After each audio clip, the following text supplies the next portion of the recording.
Ilang araw na lamang ay halalan 2019 na.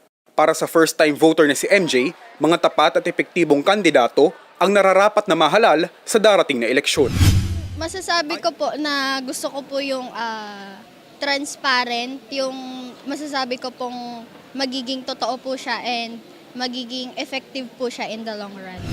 Ayon naman kay Nanay Rhea na mahigit 4 na dekada nang nakatira sa siyudad ng Naga, kailangang tuparin ng mga kandidato ang kanilang mga binitawang pangako noong panahon ng kampanya. Ako kasi gusto ko kasi sa sarong kandidato, pag tinaram ninda, dapat ginigibo ninda. Ipakatapos kang eleksyon, kung ano to si big promise ninda, sa muyang mga butante, gibuhon ninda.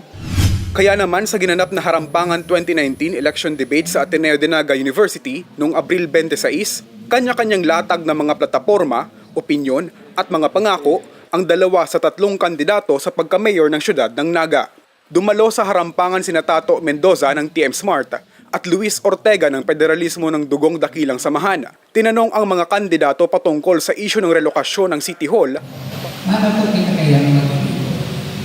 But if elected, the only remedy po dyan na makikulay sa pamilya ng mga kabilang.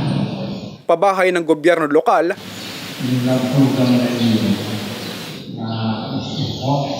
War on drugs at extrajudicial killings.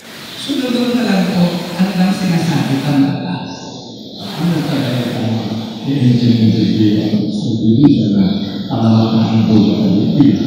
at pagputol ng mga puno sa mga road widening projects ng DPWH. Isa ang Harampangan 2019 sa mga ginagawang election initiatives ng universidad upang makapili ang mga botante gaya ni na MJ at Nanay Rhea ng mga nararapat na mahalal sa posisyon. I'm full aware kung ano po yung mga plataforma po nila dahil po dito sa debate ngayon. Both okay man tong mga arano nila mga itong mga simbag ninda. Hindi naman nakadalo si Mayoralty candidate Nelson Legacion at buong Team Naga. Sa ipinadalang sulat ng Team Naga sa University President, hindi umano sila tumanggi sa imbitasyon, bagkus ay nakiusap pa umano sila na i-reschedule ang naturang debate dahil huli na umano nang ibigay sa kanila ang imbitasyon at may nakatalaan na silang importanteng lakad noong araw ng debate. Hindi natatapos sa debate ang tamang pagpili ng mga dapat mahalal ngayong eleksyon.